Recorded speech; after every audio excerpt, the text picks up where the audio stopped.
I conceptualized the economic freedom fighters, the name, the references of commissars, commander-in-chief, the 7 cardinal pillars, the founding manifesto. Majority of the leaders of the economic freedom fighters knew that I'm going to join Umkhonto as a party. Sometimes this so-called brotherhood, it's not brotherhood, it borders on gangsterism. If this government of neoliberal unity persists for a longer period of time, there will be a very thin line between the ANC and the Democratic Alliance. There will be one thing. Spread the fire. Welcome back to SMWX, and today I am very excited by popular demand to be joined by none other than the national organizer for the Umkhonto Sizwe party, Mr. Floyd Shivambu. Thank you so much for joining us. No, thank you very much, and thanks for inviting us to this very important platform, and well done for having pushed this platform this far and not Thanks. Made it sensational like most platforms are, which is about gossip and petty issues. So it's a very important platform. So appreciate it. Thank you so much. Well, thank you. One of the biggest episodes was our first conversation. So we'll see what happmes this time. Oh, yeah. The other conversation when we were in the other side. Yes. Yeah. Sure. Today we want to talk, and I'm very interested in MK Party, the constitution, and the future of the country as you see it. But maybe let's start with the choice to leave, and can you take us inside that decision and what brought you to that important point? Now, look, I think that Umkhonto is a party is the most important political party in South Africa's politics now. And it needed to take the direction and the shape that it's taking now. And upon realizing that there's been so many external attempts to destabilize it, then decided that we perhaps should play a role because we've got the experience and the necessary temperament to could manage turbulent circumstances within an organization. And of course, that is due to the exposure to national leadership for a very long time now. I was saying to some of the leaders of Umkhonto as a party that I'm 41 years old now, but I've been in national leadership structures for more than 20 years. Wow. Yeah, in terms of how I got to deal with so many issues. So Umkhonto as a party is a very important party, and we had to participate in it voluntarily. And I had to take a very bold and sound, possibly best decision to leave the economic freedom fighters, which I played a central role in founding, in terms of how it got to be constructed. It's not a secret that I conceptualized the economic freedom fighters, the name, the references of commissars, commander-in-chief, the 7 cardinal pillars, the founding manifesto, and all its key documents, including the documents which are constituting the Third National People's Assembly. I see the core and main document is the document which in my resignation letter I said should guide the organization on organizational redesign. So it's one of those things that had to be done. And also it's also to then get an opportunity to change a wrong narrative which for some reason we had fallen into as a left activist in South Africa. You know that for some time, there was a period in the politics of South Africa where we were wrongly mobilized against President Zuma. To say he's the most corrupt leader, the state capture, and all sorts of nonsensical characterization of the period where he was head of state and president.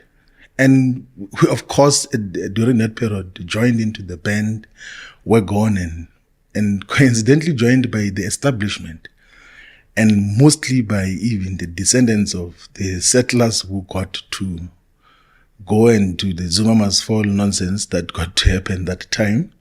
Then we pushed for state capture inquiry. But the most important thing, I was thinking about it now systematically, that my turning point about the whole perception was actually the inquiry itself on state capture. That interesting. Yeah, because I got to realize something which I think is very important, that one, there is no wrongdoing which was pointed on President Zuma in the whole inquiry. Zero.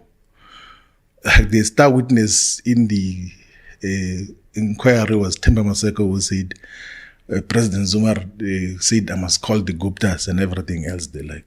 But that's what he does every day. Like yesterday we were in a top 8 meeting. And then before the meeting started, he said that there are some people who are proposing a cooperative, please listen to them. That is what presidents do in any circumstance, that when a business person or whoever has got a proposal comes to you, you refer them to authorities, and then the authorities have got an obligation to make sure that they comply with the laws in fulfilling what they got to do. But 3-4 major issues that came out of the state capture inquiry, some of the things which we're not even aware of. One was President Zuma's commitment to safeguard South Africa's energy security.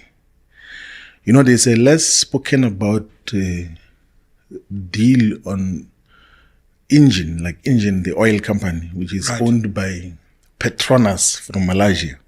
Okay. So he had given a directive, a political guidance, that Petro SA should purchase majority stake in Engine, which was going to safeguard South Africa's energy security from the fuel point of view. And that is one of the issues which in the state capture inquiry was presented as a scandal. That no, he actually pushed us to give a guarantee of 20 billion, which is, by the way, nothing as compared to the benefits economically which South Africa was going to gain out of that. That was one. But two, the issue which we got to be misled about as well was on the question of the nuclear build program. Like, if you listen to the details of it, the manner in which Eskom under Brian Molefe was directed to deal with that was the most progressive approach, because the nuclear build program was going to safeguard South Africa's electricity security, and also to have electricity which was going to be even enough to industrialize the entire sub-region in all the countries in terms of what is required. And the mandate that was very clear was that if you can secure a fiscally neutral program to build nuclear energy in South Africa, please pursue that. And Brian Molefe explained that even in the parliamentary component of the so-called state capture inquiry, to say that we were going to do what is being done by these intermittent energy suppliers called independent power producers. And then we're going to say that, come those of you who have got capacity to could give us 6,000 megawatts of nuclear build or nuclear power station, which is the cleanest and the cheapest, even in the bracket of the energy sources for Eskom, the cheapest and the cleanest source of energy comes from the Quebec nuclear power station, which is owned by Eskom. And that is part of the program which President Zuma politically was giving guidance on as to just what should happen. But also the intention to safeguard the supply of electricity in Eskom, but also to give Eskom the autonomy to not be bullied by the coal suppliers. So if you listen to the substantial components of what Siyabonga Gama or Brian Molefe would give in the state capture inquiry, you realize that there were far much more deeper interest elsewhere, which sought to destabilize the state through destabilization of Eskom.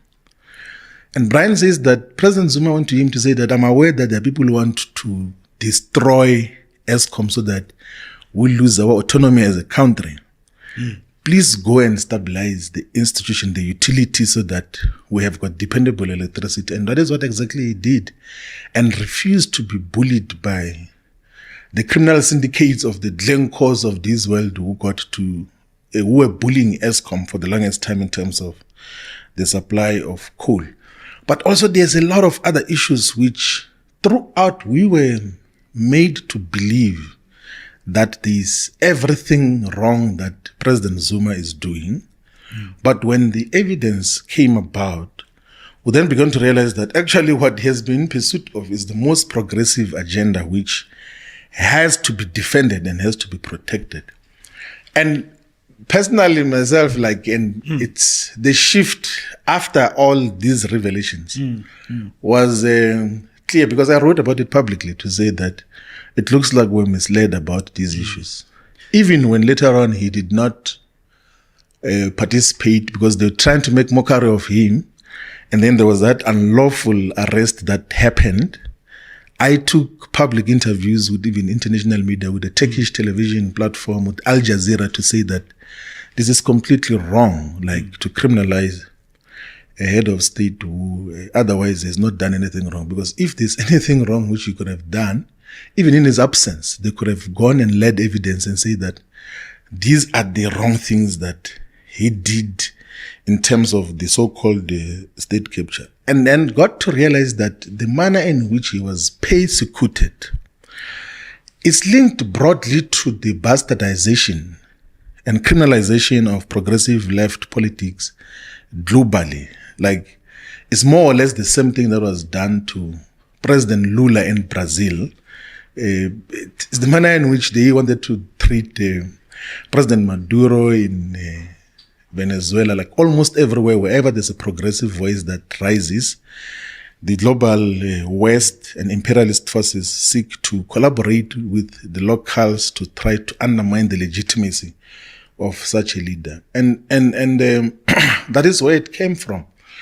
And so from that political analysis and conviction, I then began to pay close attention to what President Zuma does and say, because when he was head of state and president, he did push for those issues which I consider to be progressive, and I think are actually conclusively progressive.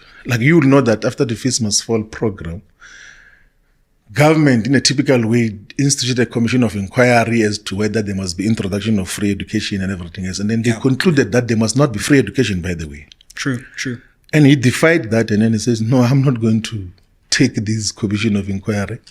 Let's introduce free education up until higher education level.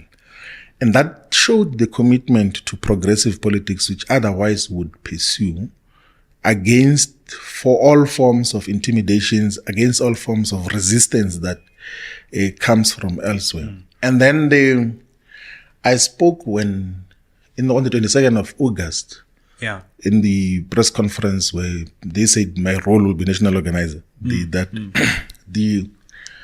So before the elections in October 2023, before Mkhonto is a party was publicly announced, we had very long discussions. It was a variety of other political parties as well, black progressive political parties. Interesting. And then he gave a very interesting diagnosis of what are the problems of our politics in South Africa. This was President Zuma? President Zuma, yes. So he was actually there back in those times? Yeah, in October 2023. Okay. He then gave an interesting diagnosis and even proper forecasting of what is going to happen. He said, look, I can see now that the ANC is totally captured by the white capitalist establishment, and they're going to force an alliance between the ANC and the Democratic Alliance, and that broadly will be an alliance with the neo-colonial West in terms of the agenda. And we can't fold our arms and not do anything about that. We need to consolidate. Let's form one organization. Let's form one platform, not just organization. Let's form one campaigning platform, right? Which is going to resist such a total takeover. And then we must fight for 2/3 majority. Actually, the first time there was a talk of 2/3 majority was in October 2023. And then, of course, that time, it didn't sound believable. I was like... Yeah. And then my input in that meeting was okay, of the parties that are here, the EFF is the biggest.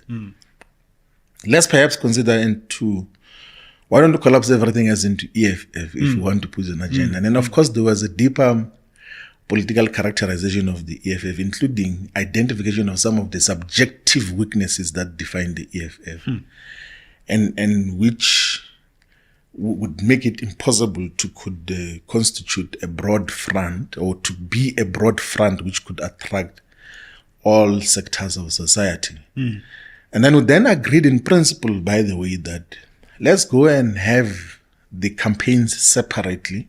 Right. But we will converge later on because our politics are more or less the same. Then we went into elections on the principle that no malignment against each other, no trying to delegitimize each other in terms of who is who and everything else there. But in principle, we are aligned in terms of the politics that we are in pursuit of. And what are those politics is the anti-colonial, anti-neoliberal, anti-racist politics, progressive agenda, return of the land, return of the natural resources to the control and benefit of majority of the people. So that is what got to happen. And then, of course, the election results came out. Yeah. And he did not stay away from that commitment which came from October, because he had said through some of the leaders who were there that why is it that the EFF and all these other organizations are going to negotiate on what should happen with government separately? Why don't we negotiate as a bloc that we constituted? Let's go and talk in one voice so that there's clarity as to the politics that got to define South Africa moving forward. Yeah. In actual fact, I know that even when the MKP came to parliament, he once raised the question, why are there separate caucuses? Because this is the same politics. And that is one category of the diagnosis. And then the second most important thing which he, in his characterization of the politics of South Africa, was his illustration that most people don't realize why a white minority, which for the longest time was less than 5% of the population, got to be colonial conquerors and masters over a huge population for a long period of time. Then he says that they achieved that through divide and conquer, like that when we fought against colonial invasion, we fought as small clans and groupings. So they were able to defeat each and every one of us. And then later on, they combined all of us and then declared rulership and conquerorship over all the black majority and Africans in particular. That, but otherwise, there was never a time where we fought as a collective whole. So the ANC was an attempt in 1912 to unify all the forces of resistance against colonial invasion. But the manner in which it was originally conceptualized was somehow collaborationist, because it was about deputations and begging the colonial masters that please include some of us, not all of us, include some of us into the colonial government. That is what that was the original demand of the South African Natives National Congress. And begging the Queen and all that. Yeah, they were always like begging the Queen for inclusion in terms of what got to happen. And then he says that I'm realizing that there's beginning to be a resurfacing of the same phenomenon now, where the descendants of colonial settlers are stratifying black political voices. First, they bought the ANC successfully through Cyril Ramaphosa, through a conference which was bought. And then every political party which they want to have control over, they just give a lot of money, like in finance, because they wanted to have the same circumstances where they control these small fiefdoms of so-called political parties, knowing that they can't fight back as a unified whole. Because whenever there's a possibility of unification, like there almost was unification on the policy issue on the land question, then they realize that their capitalist, ill-gotten wealth interest will be threatened. I thought that is the very profound and most important characterization of South Africa's politics, that it forms a solid foundation on why we need to unify the forces of resistance against neocolonialism, the forces of resistance against the continued super exploitation of our natural resources and of our people. So that is the basis upon which I got to understand this politics, that let's look into that. So if you look into the preamble of the constitution of Umkhonto weSizwe Party, it summarizes those politics that we have been defeated because we've been fighting in different corners. We've never had a solid unified voice, and the ANC was supposed to be a unified voice against colonialism, but it has been fully captured by the neoliberal order and agenda, and now it is even formalized in a government of neoliberal unity with the Democratic Alliance to pursue and push further with the wrong agenda that they defines. So those are the political contexts that led to, and then of course the worrying issue which you would observe from far, so in the manner in which the parliamentary caucus of Umkhonto weSizwe and the organization, you would see that there's extremely brilliant comrades within Umkhonto weSizwe Party, like at all levels. Like in terms of parliamentary caucus, Umkhonto weSizwe has got the best caucus, like as compared to all other caucuses. So the skill set that you find in Umkhonto weSizwe is qualitatively much superior than what you would find in the ANC, than what you would find in the EFF, than what you would find in the DA. And the DA is a team of illiterates. Like, but Umkhonto weSizwe, it's people whom, if you were to say take government tomorrow, they will run government efficiently and without confusion. They're not going to learn as to how government must be run efficiently, responsibly, and in a manner that will impact on the lives of our people much more most positively. But then there was, of course, issues which conjuncturally were lacking of the organizational experience. Sure. And the unique organizational experience of how do you found an organization. Which is something that you've done so many despite times. the political experience and depth which characterizes the leadership of Umkhonto weSizwe, none of them have ever been involved in forming an organization. And coincidentally, I had been involved in forming and founding an organization called the Economic Freedom Fighters, and thought that as part of consolidation and safeguarding the progressive forces, we need to participate in Umkhonto weSizwe Party, and not for position mongering purposes, but as part of the contributions. The day I decided to not renew my membership of the Economic Freedom Fighters, there was no position that was given to me as to what role I'm going to play in Umkhonto weSizwe Party.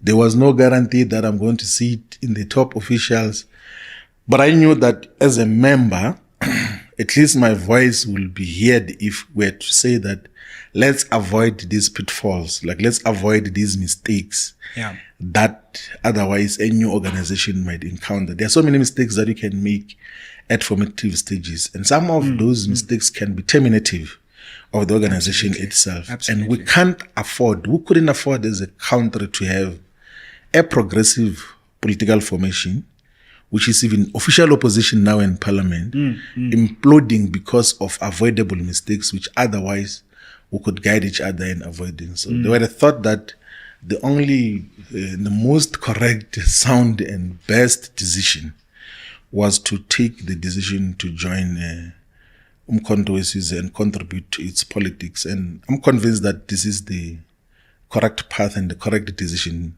that has ever been taken in the history of politics. I'm taking it to a different perspective now. Yeah. In that decision, I'm assuming you are balancing, the harm it might do to the EFF versus the gains that it could do overall to this project of unity and also to MK. Take us through that balance that you were striking, because obviously... Look, there's good comrades in the EFF who could play a far much more meaningful role in everything. Some of them are very scared. I don't know why they're scared to be expressive and to speak as to what should be the direction of the organization. I had some of the comrades were saying they were shocked that I went to Mkhonto. Majority of the leaders of the economic freedom fighters knew that I'm going to join Mkhonto party. Even in the officials, like some obviously they came to beg me and say, no, please don't tell the president. The president did not know, and I did not see the need to talk to him about it. I canvassed the perspective with everyone else. And then when I later on communicated the decision, then they said, please don't tell him that we knew throughout that you're going to take this progressive decision so that he doesn't look at us with doubt. And then I said, okay, that's fine. I won't tell him that. If you feel telling him like that in the future, you will be able to tell him. And some of them even went to pretend to be crying in the meeting of the Central Command team that, no, we did not know. We were shocked and all of those other things there. So it was a properly canvassed view. It was not a view that I just woke up and everyone else is shocked. It was a properly canvassed perspective that as part of consolidating the revolutionary agenda, we need to take this decision to join Mkhonto party. And there are those, of course, who had said, let's go, all of us, if you're going. Then I said, I don't think that is a wise decision.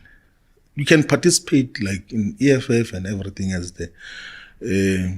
But if you decide to join Mkhonto, it must not appear as if I am responsible for a mass exodus from the EFF. I'm joining individually. Those who join later on because they're convinced about the politics of Mkhonto, they will do so by themselves individually. That approach of joining as a group and everything else is not sustainable. It's not disciplined. It's not a proper organizational and political culture. So that is what I had said, that those of you who want to join, you can join whatever time you want to join and will not stop you from doing so. If according to your own political views, you think that you should now join Mkhonto party. That is why those who join, we welcome them to join from the EFF, from the ANC, from all these other political parties. Do you expect more to join? I don't expect more. So, in Mkhonto part in the organization, there is a saying that as babis bayazizela, like that. We don't call them, they come by themselves. And logically, I'm not surprised that in this conjuncture, it will make sense for those who want to pursue real revolutionary politics to associate with Mkhonto because it's an organic formation which is fighting for total decolonization. It's fighting against all the manifestations of colonization and colonialism in South Africa. So I wouldn't be surprised, because if you look into the main objectives and aims of Mkhonto is total decolonization. Like colonization would happen in political form, in economic form, in social forms, in spatial forms, in cultural forms, in heritage forms. Then we say that let's fight against all manifestations of colonization. So those who want to fight on the side of Mkhonto, like, they are more than welcome. And the most important characterization, which, by the way, even comes from the political guidance from the president of MK, is the ideological posture as well. That says I don't understand why there has to be stratification or balkanization of the progressive forces. It says that if you were to put in one room people who associate with the Congress movement in a genuine sense, and those who associate with the Pan-Africanist movement in a genuine sense, and those who associate with the Black consciousness movement in a genuine sense, those who associate with economic freedom in our lifetime in a genuine sense, if you were to put them in a room and say that, what are the most 10 priority areas that we have to deal with in the country, they'll come back with more or less the same things. Like they won't be divergence. Even if you were to put them in different rooms and say, now let's converge. What is the top 10 most priority transformational and revolutionary aspects that we have to deal with as a country?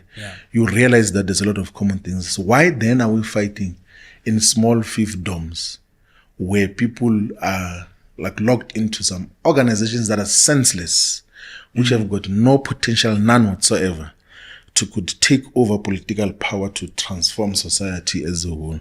So unification is the most sensible thing to do. And also what gets to happen with fiefdoms is that they then become instruments for self-enrichment, like where the leaders, they utilize the political parties for self-enrichment and some status like that. No, I'm the president of what? Of some small organization which you will take power. It's those are some of the weaknesses. And if we were to be guided by a true revolutionary spirit of Kwame Nkrumah, of Thomas Sankara, of the real revolutionaries, will realize that what we need currently is unification of the progressive forces. And in Umkhonto as a party, we believe that we're the platform where the progressive forces must be united. Fam, I just wanted to interrupt this episode to let you know the 4 ways you can help SMWX. Way number 1, you can invite me to speak at your institution or company. Way number 2, you can advertise on this channel. Way number 3, you can become a member of this channel. The link to the membership is down below. And number 4, you can buy merch, that's books or hoodies. Now let's get back to the episode. All our contact details are in the description box below. When you tell the story of the decision to leave and the consultations and all of that, you've been very careful not to personalize this issue, and I think that's good. Yeah, because people have constantly tried to make this about personality clashes and all of that. However, this was a very personal decision as well, because you had built the EFF. I remember meeting you in the early days of the EFF and seeing how much you were sacrificing just for the party. People don't know the personal sacrifices that leaders went through. And you built important friendships and brotherhoods and so just for the record, in terms of the personal aspect with Julius Malema, where does that sit now? I think so if you were to go to the interview that we did in the when I was still in the EFF, and then you asked me the question, what is the relationship with the president of the EFF? I said this political relationship, actually made an emphasis on, it's a political relationship that we had. Yeah, and of course, because we work in the same spaces, we'll end up doing so many things together. If there's a family gathering, you'll get to know and then support each other and all of those things there. But the relationship was political relationship. And that's interesting. That is how it is. And I have no bad feelings about anyone, like generally. Leave the people that I work with. Generally, I don't have any personal feelings against anyone. Like I relate far much easier with comrades in the ANC. Like I talk to everyone. Like I'll talk to the comrades that we led with in the ANC. Like I talk to Andri Lungisa. I talked to Lebogang Maile for a very long time on the phone. I talked to Lamula, like about so many issues. I talked to everyone. Like I get to have political discussions with them, even if we're in different political organizations. I still talk to some of the comrades in the EFF, except those who feel like they might be doubted for having engagements with me. I don't have problems with anyone, but I'm able to distinguish that there's a political relationship and like so-called brotherhood and everything else. Because sometimes this so-called brotherhood, it's not brotherhood. It borders on gangsterism, a gangster relationship that we're together. If a person is wrong, we can't call each other to order. Like you defend each other even when a person is doing wrong things, is now venturing into wrong politics of being boastful and doing wrong things in public and everything else, and disrespecting people, and then you don't say anything because of brotherhood. You must be able to call out certain things that this is unacceptable and everything else. And if you realize that, so those things of the personal relationship can't override a political principle in the relations with everyone. So if a comrade misbehaves or does things which you realize that this is wrong, we must be able to call each other to order. Like, it's not gangster relationship where you say, we'll die together. It doesn't work like that. And by the way, this characterization, I used to say this when we were in the National Executive Committee of the ANC Youth League. So, you know, Pulemabe was the Treasurer General of the ANC Youth League. So I used to say to the president of the ANC Youth League, now current president of the EFF, that me and you are going to be buried next to each other. Wow. All the time. And then later on he went to engage in other activities, like to collaborate with those who were dealing with him. Now, I used to say that I'll never say that. I'll never.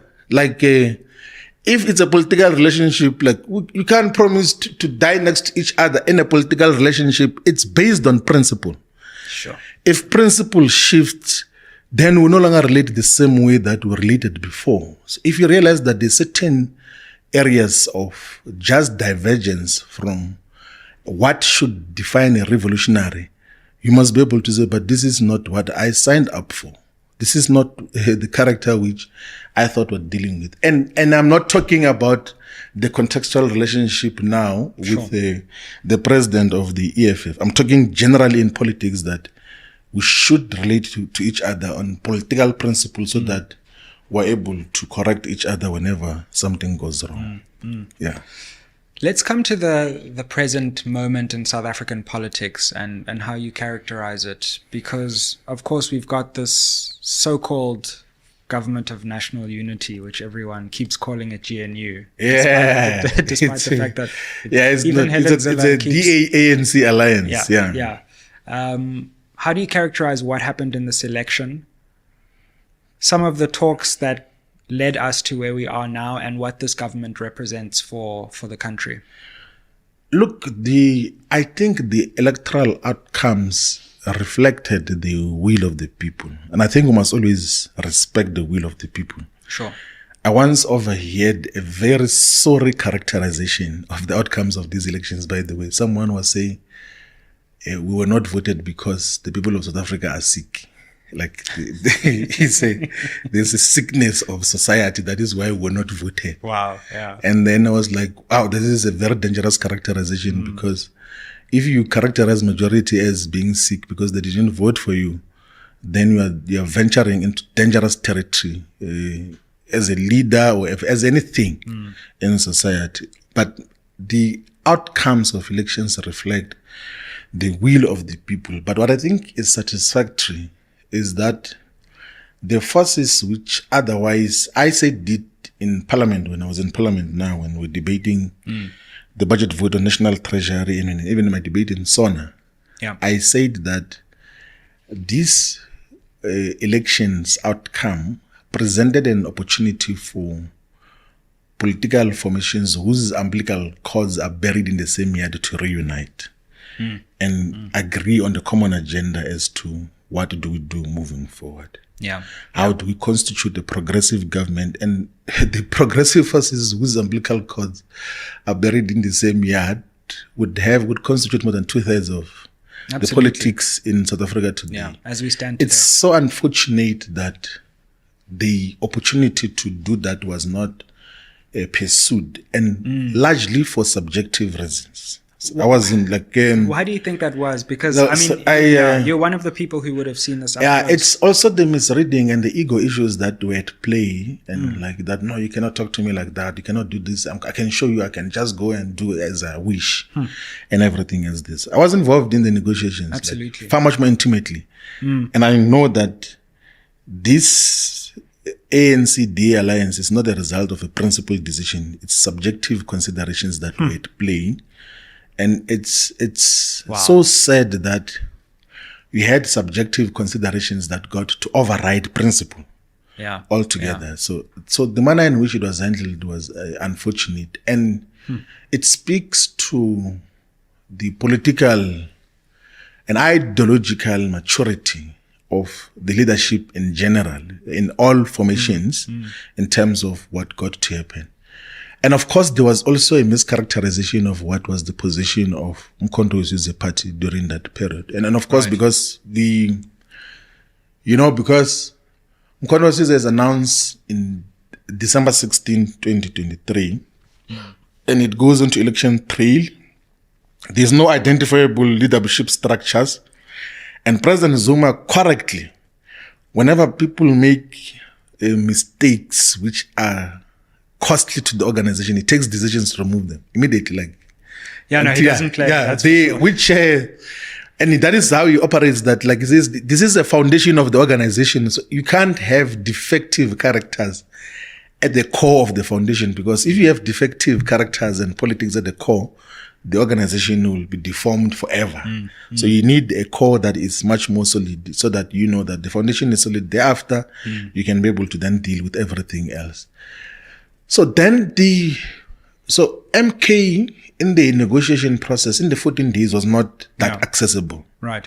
So people did not know where to find it and everything else. And then there were lots of subjective weaknesses that defined both the ANC and the EFF as well, in terms of how the approach was handled. But otherwise, this tragic situation of a government of neoliberal unity could have been avoided if a certain degree of maturity and proper protection of principled politics should have been applied. If that had been applied, we're not going to have this situation that we have currently. It's subjectivity got to override objectivity. It got to override principle, and it's one of the things that have to be reversed in the foreseeable future, and that will require leadership that is much more focused and disciplined in the manner in which we deal with politics.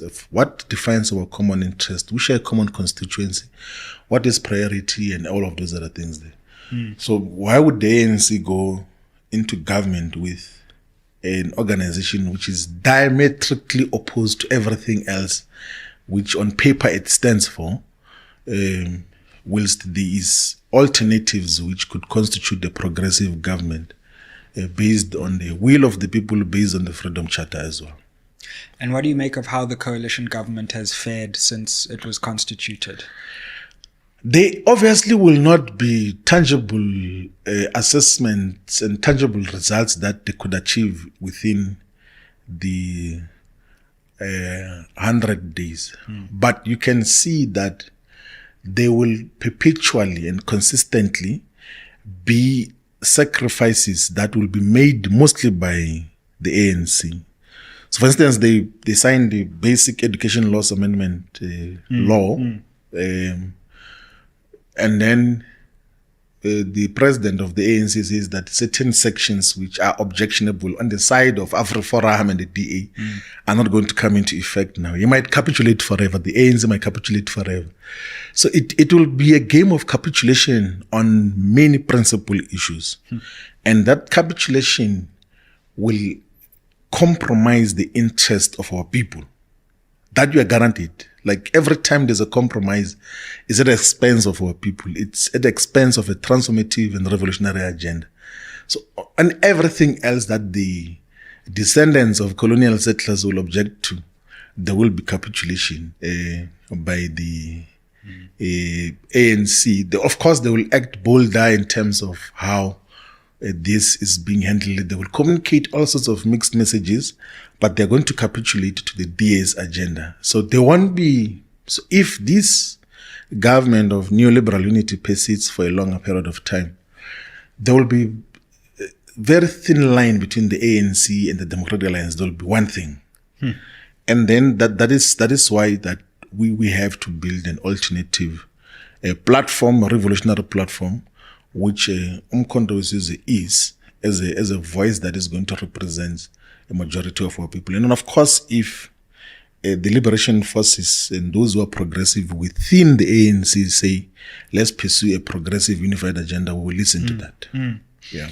Very interesting. And I wonder what you make of some of the early statements from within the ANC alliance that there's not happiness with this coalition already. So we have had Solly Mapaila actually on this channel actually just saying this is a sellout deal, which I was shocked at publicly.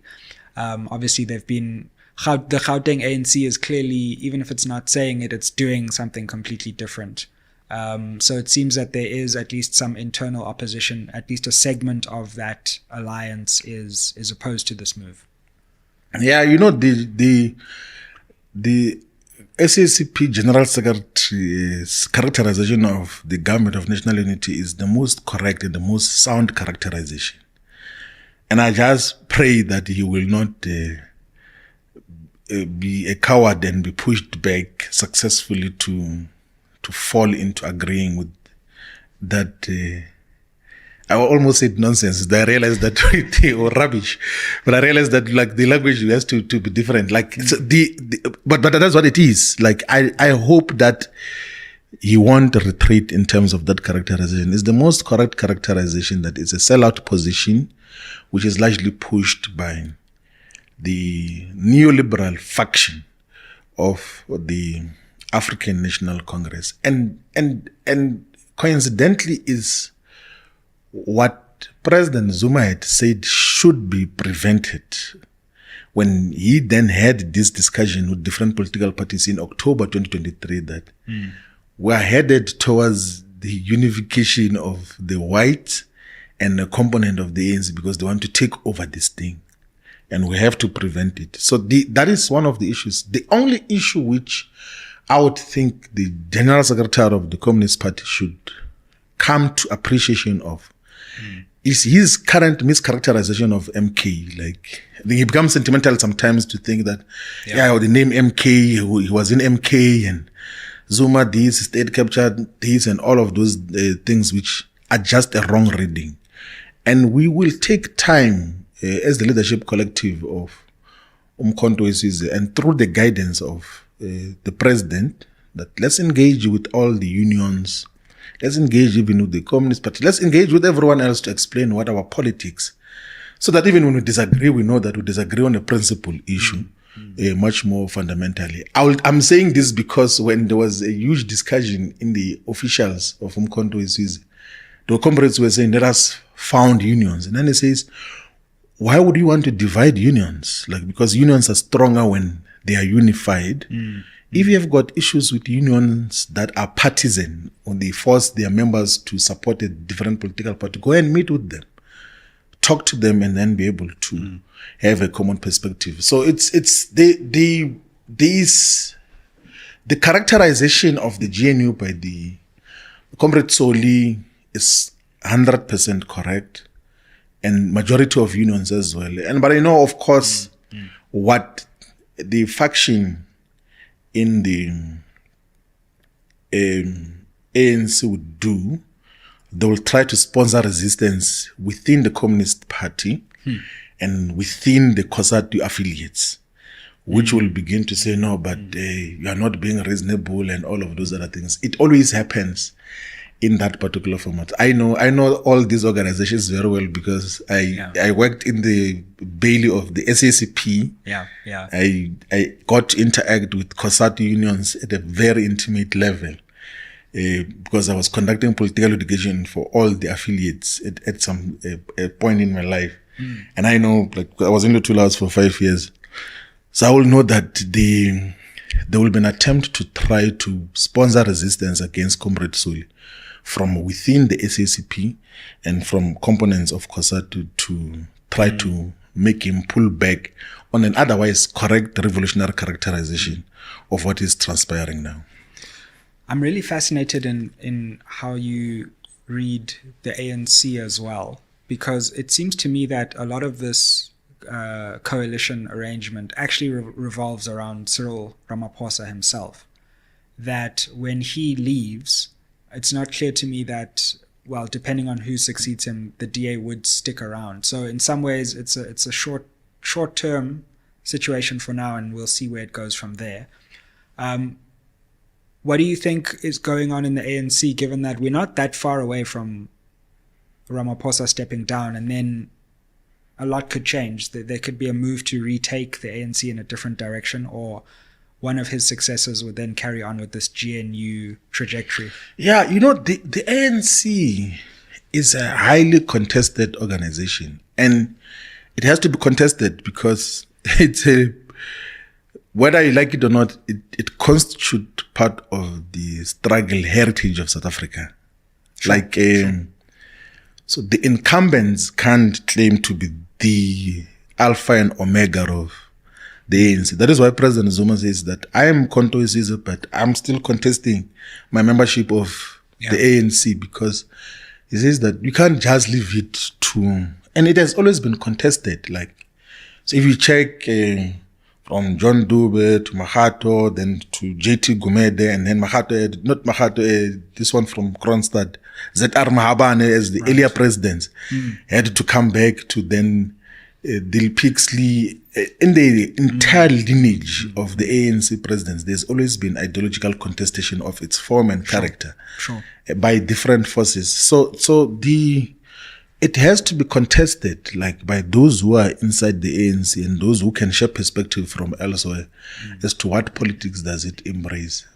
Currently, it's on its rightward shift, because in the contestation of the ANC, there's also a phenomenon of presidentialism as well that defines almost all liberation movements.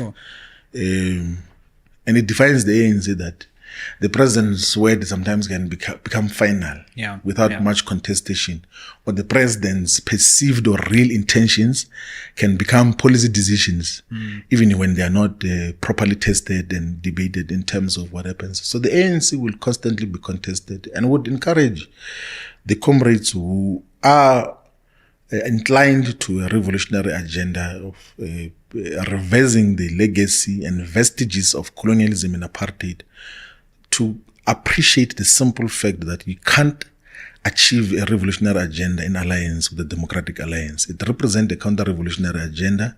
It's about protection of white privileges and the status quo.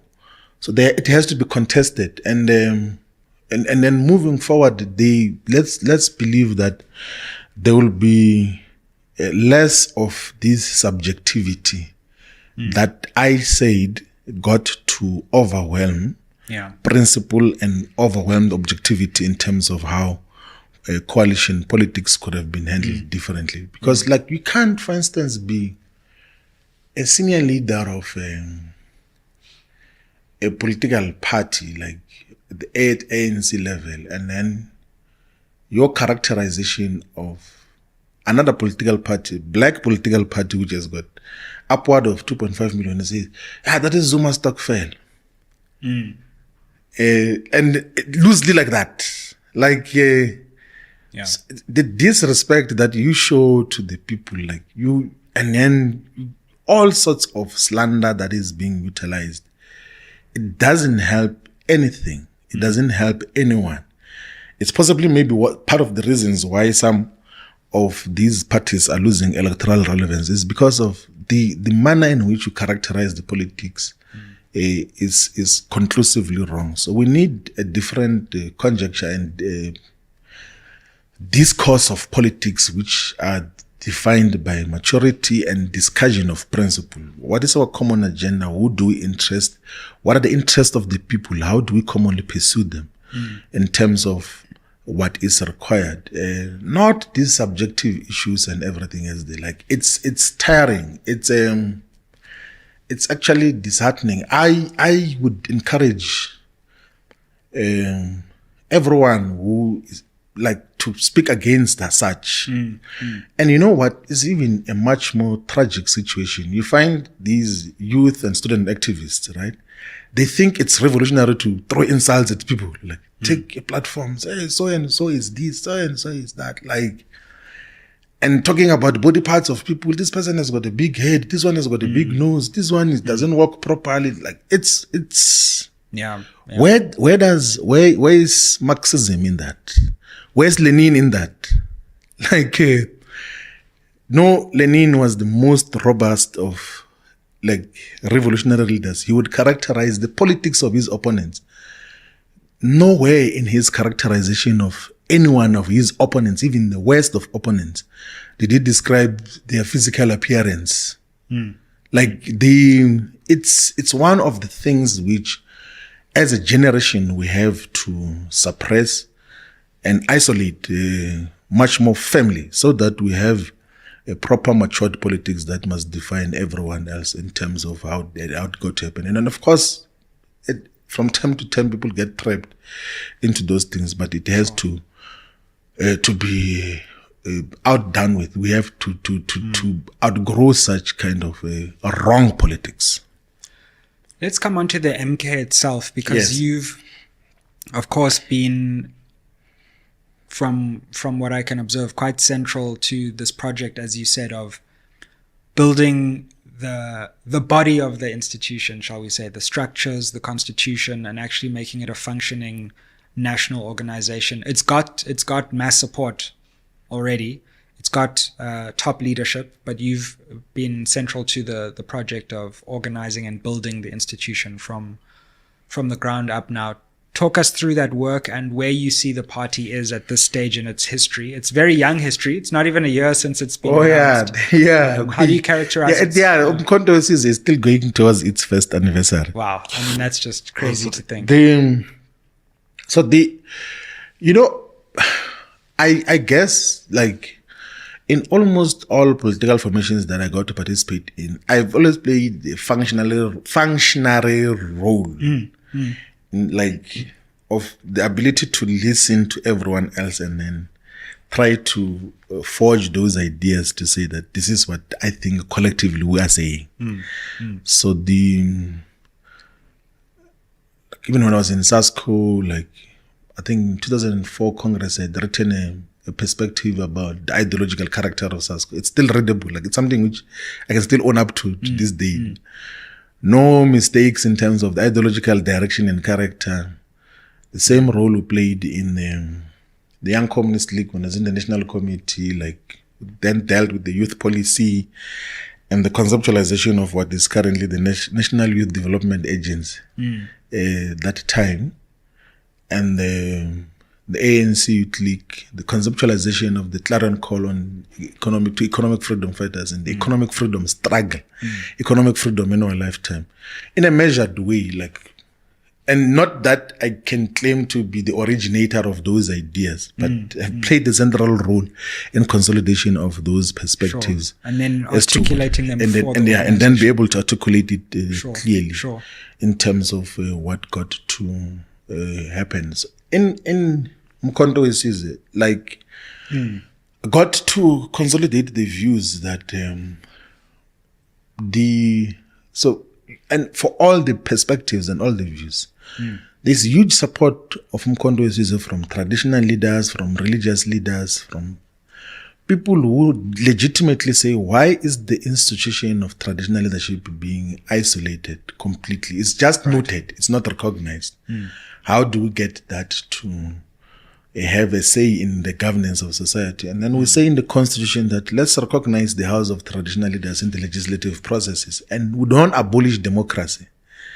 We do what is happening in many parts of the world as well, where there is some consultation which is structured with the traditional leadership, and also be able to consolidate all these views. That is why, if you check here in the constitution of Umkhonto in the aims and objectives, so objective 1 will be to unite all anti-colonial, anti-imperialist, anti-racist forces to fight for total decolonization, which includes total political, economic, social, cultural, and spatial freedom and emancipation. So that is the total decolonization that the constitution of Umkhonto talks about. And there's even a highlighted component of what does it mean when we say we want to fight for total political freedom, because in true sense, we don't have total political freedom in South Africa. Some of the decisions which politicians or parliaments have to take, needs to be approved elsewhere. There's even threats that, no, we're going to disinvest, we're going to do this, and all sorts of things. In terms of economic emancipation, I think we've theorized adequately that there is no economic emancipation because the land is still owned by those who owned it before. In terms of real social emancipation, it's still the same. Like the black majority, Africans in particular, are still in the same space in society like they were under apartheid. Like they're still suppliers of cheap and easily disposable labor. They still bow down to young kids of white parents.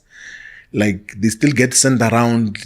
Like it's still the same. Like even in terms of the cultural expressions, like we are the numerical majority, but we are the cultural minority in terms of the dominance of what gets to happen in society. In terms of space as well, there is absolutely minor changes that got to happen from apartheid to what we have now. Like, and you see with how even the wards are demarcated in the cities. So in Nelson Mandela Bay, in Ward 1, 2, 3, that it's exclusively white.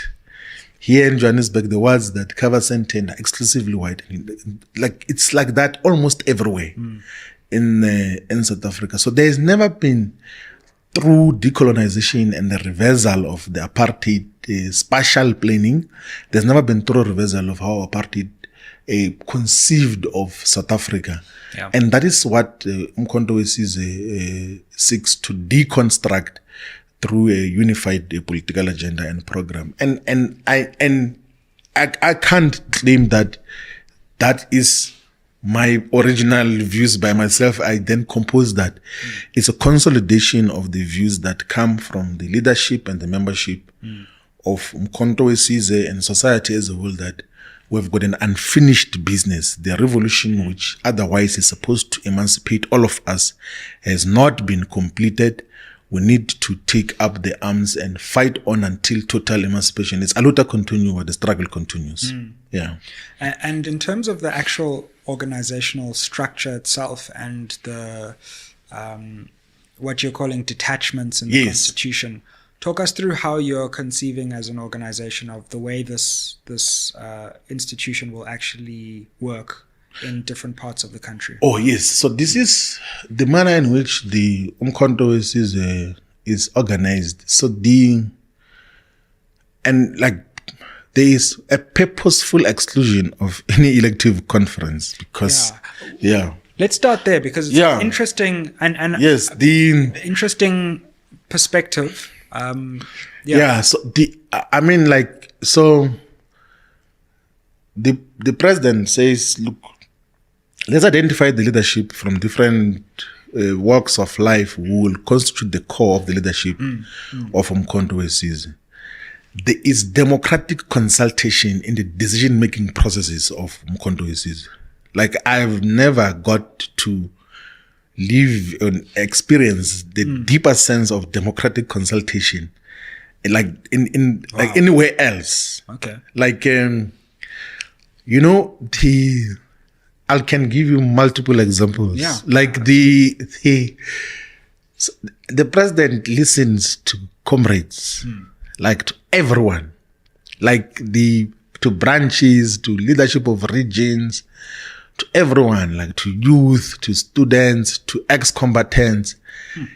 If they are not convinced, like I know with ex-combatants, there was a proposition that they must have a separate organization, like as a leak within Umkhonto we party. Right.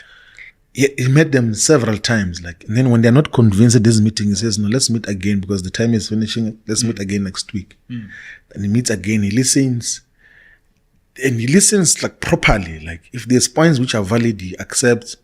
Same with the youth. Like when there was a discussion now about the age category of youth up until 30 or 35. So those who are above 30, they were saying, no, it must keep it at 35. There were those who were even saying that it must be taken to 40. He says, what are the political reasons?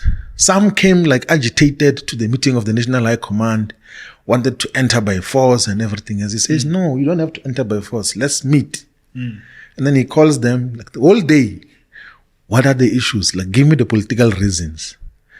And then they speak, and of course they will express subjective issues that some of us excluded. He says, no, but that is not a political reason. Until you give me a political reason, we were still stuck with 30 as the age category. So there is a deep sense of democratic consultation in the decision-making processes of Umkhonto weSizwe. But there is a purposeful exclusion of an elective conference, because if you already plan an elective conference at a formative stage, you're going to experience what we characterize as the demons of factionalism and gatekeeping. So someone who joins Umkhonto weSizwe first in a region of Umkhanyakude in KwaZulu-Natal or in Amajuba or in Ilembe, they will be very resistant to a recruitment of other capable leaders, because they think that they must now prepare for a conference. They don't want people who have got much better experience and far much better eloquent articulation of positions than them. So we don't want to have that. Umkhonto weSizwe is open to everyone. There is not going to be any elective conference. There is going to be identification of the necessary skills and capacity, the dedication, the discipline. And then those are the people who are going to be identified by the leadership collective to lead at regional level, at sub-regional level, at the provincial level. And with specific mandates and targets that if you achieve the following, you are then going to continue to play leadership role. But if you don't do anything, we'll have to then identify someone else to play that particular role. And then in that context, then there was a question of who then do we account to? Because there's no elective conference. We will convene consultative and policy conferences, where the membership will then play a role in terms of shaping the perspective. Actually, the discussion yesterday, I can say this because it's not a top secret, was that now that we're done with the Constitution, let's expand on the People's Mandate. The People's Mandate was the manifesto of Umkhonto weSizwe. Everyone kept saying there was no manifesto, but the manifesto was there. And actually, people are claiming that there is no policies. It's not true. Like there is clear policy framework and intention. Like it's the same with the ANC, it's the same with the EFF. It's just like that. But then in the manner in which it is, then the president says that let's go far much more wider and deeper in terms of the articulation of our policy position on each and every aspect. I see. We need to do the basic policy document, which will be articulating our positions on all areas, and that we should source the best of expertise and skills in terms of how do we best handle most of these issues. And coincidentally, we have got possibly some of the best brains in different sectors that are members of Umkhonto weSizwe. For instance, if you were to talk about the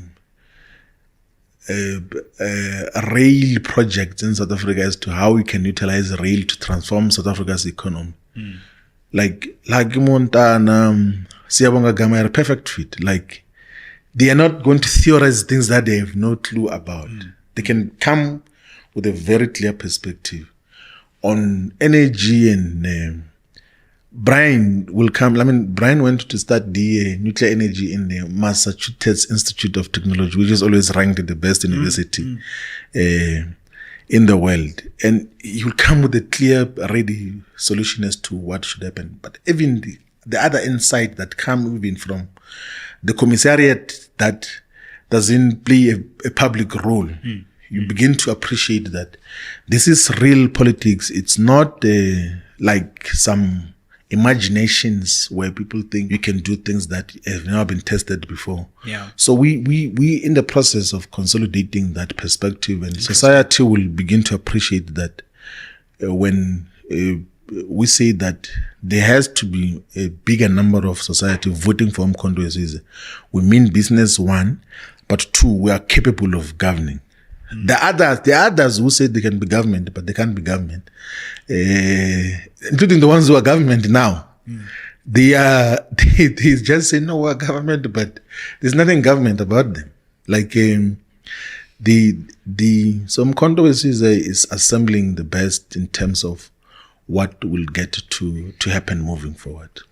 Fam, you asked for some SMWX merch and we have delivered. I know you're always looking for ways to help support and grow this channel. So why don't you buy yourself an SMWX hoodie? Super comfy, super warm, and you can represent SMWX. You can check the link down below for how to buy your SMWX hoodie and help build and grow this channel so we can bring you more interviews, more analysis, and more educational insights. Now let's get back to it. So constitution and then deepening the policy perspective. Yes. 2026 or 2027, because I believe it might go even into that next year given the electoral laws. What are you thinking in terms of that? Because that'll be a key moment for the party. It'll be its second election. If you have a big showing there, then it shows, okay, now things are really serious. So do you know Mkhonto is going to win a decisive number of municipalities in South Africa. A substantial number. If you check the results which are still contested by the leadership, and correctly so. Stunning because of results. so these but if you to work on the current results, so in KwaZulu-Natal, of the 44 local municipalities, Mkhonto was number 1 in 36, number 1. Sheesh. And it was decisive majority in 13. Wow. And then in 20 it was above 40%. Right. And that includes, by the way, in eThekwini, it was in eThekwini were there about upward of 75 wards, and if you check the results of those wards, in KwaMashu, in Umlazi, it's 76%, 78%, in terms of the vote which Mkhonto is got. Yeah. In Mkhonto, in Hertzbande, in Mpumalanga, in Mkhonto municipality, the Mkhonto was number 1 as well, more than 50% of the vote. Wow. So already there's an illustration of here in Gauteng, in Ekurhuleni, Mkhonto is number 3. It's ANC's DA, then it's Mkhonto, then it's EFF number 4. In Johannesburg, it's joint number 4 with the EFF in terms of the numbers that. So there is huge potential that. Yeah, and that's after 6 months. Yeah. So there is huge potential that is going to come, and it will have manifestation in all parts of South Africa. So I'm a national organizer of Mkhonto is on a full-time basis, no parliament. Yeah. Full-time in the organization, will be going on the ground, even in areas where Mkhonto did not get significant number of votes. We're going to establish the organization and have meaningful presence and fight for even victory of municipalities in Limpopo, in the Northern Cape, in the Northwest, in the Eastern Cape, everywhere. So we're going to be fighting for a total victory everywhere we find. And what is much more interesting is that the caliber of membership that Mkhonto gets to attract is very impressive. It's not job seekers. It's people who are medical doctors, are school principals, are teachers, people who are professionals in their own rights, have got some role to play in society. It's not some job seekers who are saying that I did not have anything to do. Yeah. They're saying Mkhonto is there, let me just join. And then I will play a role and everything else. Maybe one day I'll be a councillor. No. Mkhonto is joined by very respectable members of society, and of course everyone else is respectable, but it's people who are professionals on the ground, and that is very inspiring. In all the provinces that you would go to, you will realize that it's an organization that has got a proper, clear future as to what we seek to achieve. So we're going to do significantly very well in the local government elections. And of course, then the focus will be preparation for 2029, where Mkhonto should fight for total victory and constitute a progressive government that will respond to the aspirations and interests of our people. On the local government, I was looking at the results as well and realizing that the ANC, there's one scenario where they actually don't have control of any single metro. I think Buffalo City is the last one where they have significant margins. So of the 8 metros, the ANC has got some 53% in Buffalo City in the Eastern Cape, and then 49% in Mangaung. Yeah, just on the edge. Yeah, right. Like now. just on the edge, yeah. But and then the rest of the municipalities, gone, right? and they all are gonna be. So they won't be like the municipalities, the metros, which will have decisive victory, most possibly of Mkhondo's in 2026, will be the municipalities, the metros that starts with the E, Ekurhuleni and eThekwini. Interesting. So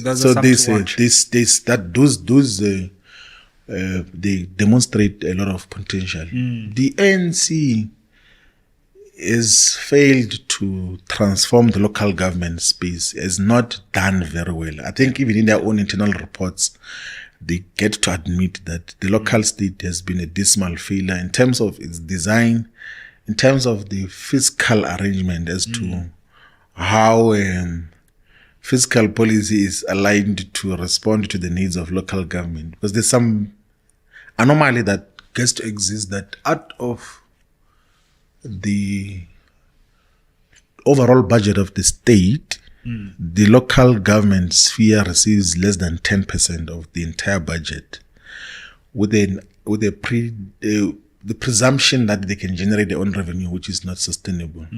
I know National Treasury, like when I was in Parliament, it was beginning to review the funding model of the local state, but the manner in which it has been designed thus far is not the most impactful, and that is why the municipalities will continue to drift away from the ANC, because even if you have capable people at the local level, they can't do anything because the manner in which it's structured is not in a way that can respond to the daily demands and aspirations of the people. So there's gonna be shift of power, and in instances when they won't be outright winners, we as Mkhonto will again plead for objective maturity and like sober, proper temperament in terms of how politics are discussed, so that like don't constitute government on gunpoint that no, you do this or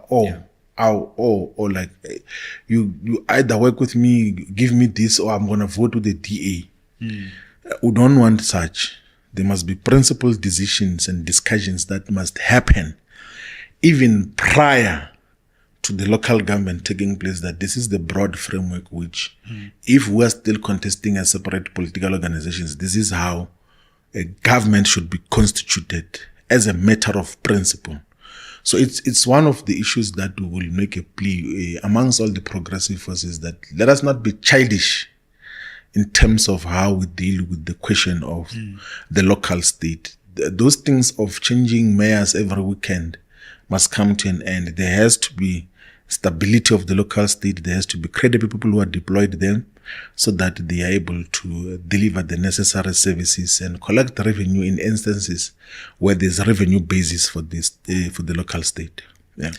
In terms of the future and the broader unity project that you've been speaking about, this idea that we bring together as a country those parties and forces that have historically been seen as on the left.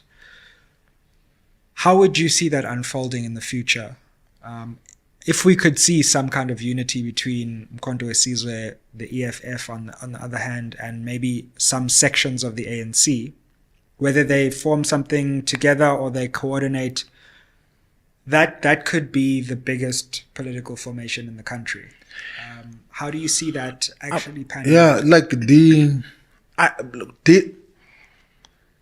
I think at some stage there has to be unification of the anti-colonial and anti-neoliberal, anti-neocolonialism, anti-racist forces. And the rallying point as part of the minimum projects can be the Freedom Charter. and many other considerations as well, can be the anti-imperialist agenda, like to say that the imperialist West has never had the best interest of the African continent, of all the global South in its entirety, by the way. Their relationship with the rest of us has been an exploitative relationship where it's about extraction of natural resources and bringing back finished goods and services. It has been about destabilization of our economies, of peace and stability and all of those other things.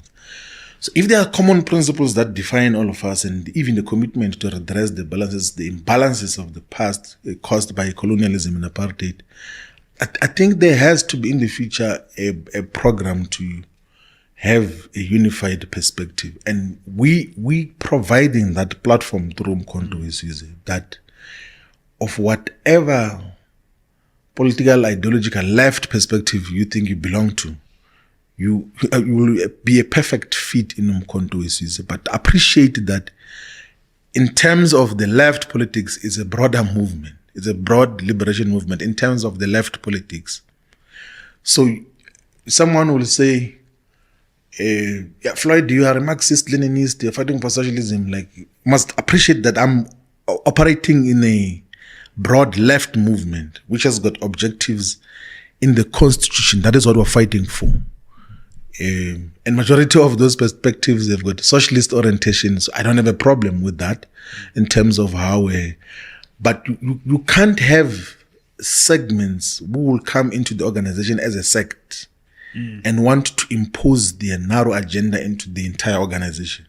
So the entrism will never be permitted, where you believe in something for your own sake and then you want to bulldoze the entire organization for your own perspective. So it's a platform for unification of all the progressive forces, and we think that it's a liberation movement of a special type that is relevant for the contemporary politics of South Africa, where there is deliberate and purposeful balkanization and stratification of political parties of black people. So we have to create a platform where everyone else can find expression. And then, of course, defined by the values that we outline there of meritocracy, of knowledgeability, of Ubuntu, of honesty and respect. That you must not tell lies, you must not claim easy victories, you must not insult people. Talk politics, don't characterize the physical appearances of people. It doesn't have it has nothing to do with politics. It's foolishness to take a platform and want to characterize the physical appearances or body parts of other people, and then you think that is being revolutionary. It doesn't appear anywhere in revolutionary history. It doesn't appear. There is no one. There is no Thomas Sankara. There is no Patrice Lumumba. There is no Kwame Nkrumah. There is no Fidel Castro. There is no Che Guevara. There is no one revolutionary who has ever claimed revolutionary credentials by characterizing how people physically appear.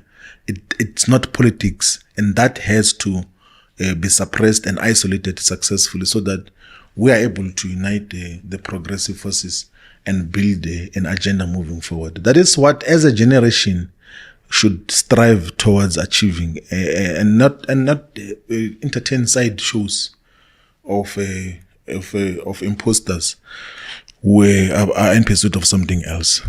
One last question, because you mentioned the world and the shifts in power in the world, and we speak during a week where the BRICS summit is underway. Yes. I know that former President Zuma thinks quite a lot geopolitically as well. Where do you see MK fitting, but also South Africa? Where should South Africa be fitting at this moment, where the West is not able to unilaterally decide the direction as it used to, but there's still a new potentially alternative order that hasn't fully built itself yet? Yeah, and actually, the one is that in the aims and objectives of Mkhonto Wesizwe Part 2, we mentioned BRICS like as part of the alliances that must be protected and promoted, and be broadened to include all the progressive forces in the world. And this is one of the most profound political achievements as well of President Zuma, that when he was president and head of state of South Africa, he took the initiative of joining the organization, which in the beginning was just BRIC. There was no S. So the S was added as South Africa from Brazil, Russia, India, China, and then S was added as South Africa through the political guidance and intervention of President Zuma, because he's always understood that we need to associate with the progressive forces globally. He has never been a puppet of Western forces. That is why even domestically, those who represent the West have never got to have a hold over him. In the induction of the National High Command, he spoke extensively as to why our agenda for real transformation cannot be in collaboration with the West, because the West has never had the best interest of the African continent, of black people in general, not only in South Africa, but in the African continent and in the entire African diaspora. Like, he spoke far much more clearly that our agenda has to reinforce the interest of the progressive forces. And that is the agenda that we should unequivocally associate with. And we must not be found wanting. Like, we must not try to think that we're playing some balancing act and everything else there. There is nothing progressive, there's nothing developmental we're going to get from the G7. Zero. Like, if anything, these optimal developmental benefits that we can gain out of a meaningful economic relationship with Russia, with China, with India, with Brazil, now this addition of the United Arab Emirates, the Kingdom of Saudi Arabia, of the Federative Republic of Ethiopia, and all these other countries that are coming in. Like, and those relationships can constitute the core of how we get to qualitatively and quantitatively expand South Africa's economy and the entire African economy in a manner that is going to benefit everyone else much more meaningfully. Like, by all means and standards. I'll give you a simple example. If we were to build a rail project to integrate the entire African continent from a trade point of view, which is a long overdue thing, it should have been done a long time ago. But Cecil John Rhodes tried, but for wrong purposes. Absolutely. So if we were to pursue that pan-continental infrastructure program, the only country which can deliver that now is the People's Republic of China. Like, objectively, there's no one else. And they can do it in a way that doesn't drain the fiscus of the African continent. They can do it as a developmental contribution to the African continent. They did Tazara, by the way, which is the Tanzania-Zambia Railway Authority. It's 1,800 kilometers of rail project. Before they were in the economic status that they are in now, the Chinese built 1,800 kilometers of rail project to connect Zambia to Tanzania. And in the context that time, Mao Zedong was saying that Zambia is landlocked, Rhodesia is under colonial rule, they can't use South Africa for trade relations. The nearest coastal country is Tanzania, and then he had to build a rail project from Zambia to Tanzania as part of improving the economic relations of a now newly liberated Zambia. And the Chinese have always demonstrated that willingness to could play a meaningful role in the development of Africa's infrastructure. And so this relationship which South Africa has with China, the entire continent has with China and Russia, and can be utilized for meaningful, developmental, impactful purposes, which have to be cherished. And we have to appreciate that President Zuma had the foresight of participating in BRICS, because we wouldn't be in that table if he had not taken the initiative. We have to embrace that, and then, as the generation which is going to lead this country, we should optimally maximize on the benefits that we can get out of that. But even outside of the infrastructure benefits, just from an economic industrialization point of view,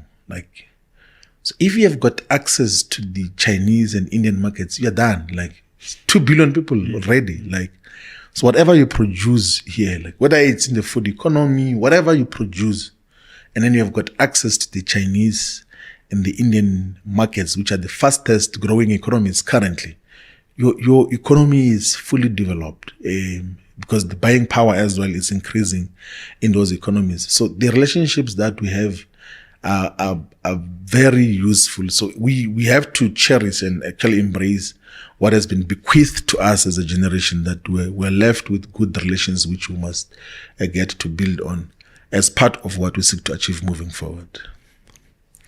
Well, Floyd Shivambu, thank you so much for joining us on SMWX and for giving us this important interview at this key time in politics. No, thank you very much. And thank you very much to the viewers of this very progressive platform. And we are here from time to time. We'll engage on meaningful political discussions and not these things that happen in other platforms. No, thank you very much. We really appreciate it. And I'm sure this one's going to do even more than that.